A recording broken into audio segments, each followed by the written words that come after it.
ദൈവം തുടക്കമോ ഒടുക്കമോ ഇല്ല, തുടർച്ചകളേ ഉള്ളൂ എന്ന് പറഞ്ഞാൽ നമുക്കത് സ്വീകാര്യമാവില്ല.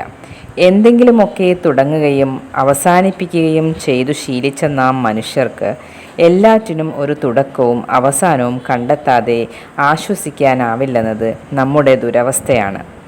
പ്രപഞ്ചം ആരും ഉണ്ടാക്കിയതല്ല, ഉണ്ടായതാണ് എന്ന് പറഞ്ഞാൽ നമുക്കത് സ്വീകാര്യമല്ല.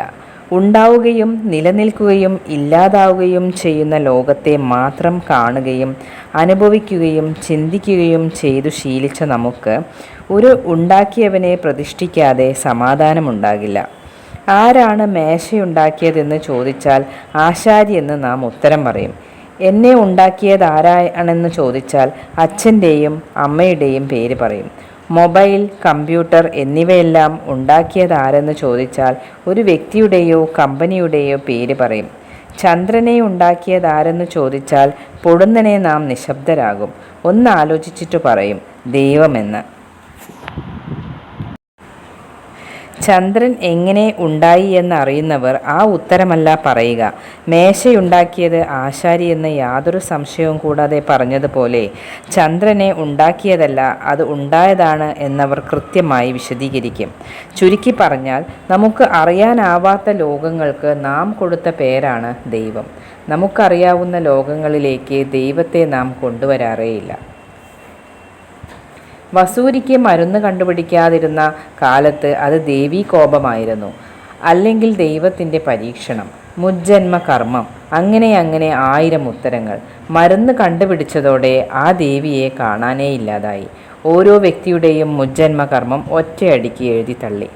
മനുഷ്യന് അറിയാനാവാത്ത, നിർവചിക്കാനാവാത്ത ലോകങ്ങൾ നിലനിൽക്കുന്നിടത്തോളം ദൈവവും ചെകുത്താനും തുടരും.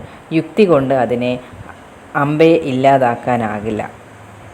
വെളിച്ചം വരുന്നിടത്ത് പ്രേതമില്ലാതാകുന്നത് പോലെ അറിവും അനുഭവവും ഉണ്ടാകുമ്പോൾ ഭയവും പ്രലോഭനവും കൊണ്ട് നമ്മെ ആദിയിലാഴ്ത്തുന്ന സ്വർഗനരകങ്ങളുടെ അധിപനായ ദൈവവും മാഞ്ഞുപോകും.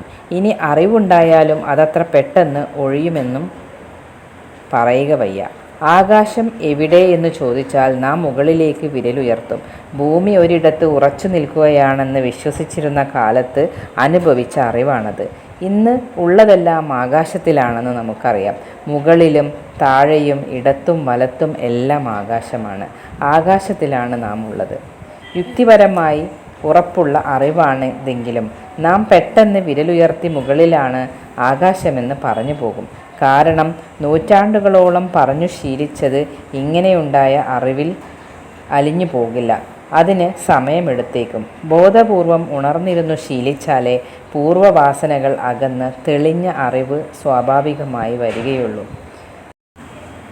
മിസ്റ്റിക്കുകൾ പറയുന്ന, ആശ്ചര്യത്തോടെ വാഴ്ത്തുന്ന, പ്രണയപൂർവ്വം അനുഭവിക്കുന്ന ദൈവാവസ്ഥ തികച്ചും വ്യത്യസ്തമാണ്.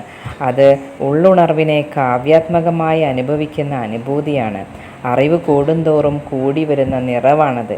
പേരിട്ട് വിളിക്കണമെന്ന് നിർബന്ധമെങ്കിൽ ദൈവമെന്ന് വിളിക്കാമെന്ന് പാടിയ ആശ്ചര്യപരത.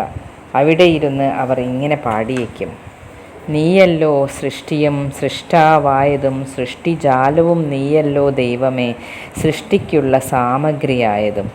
സൃഷ്ടി, സൃഷ്ടാവ്, സൃഷ്ടിജാലം, സൃഷ്ടിക്കുള്ള സാമഗ്രി എന്ന വിഭജനങ്ങളെല്ലാം മനുഷ്യ മനസ്സിൻ്റെ സങ്കല്പങ്ങൾ മാത്രമാണെന്നും എല്ലാം ചേർത്ത് ദൈവമെന്ന് വിളിക്കാമെന്ന് മാത്രമെന്നും അവർ പറയുന്നു.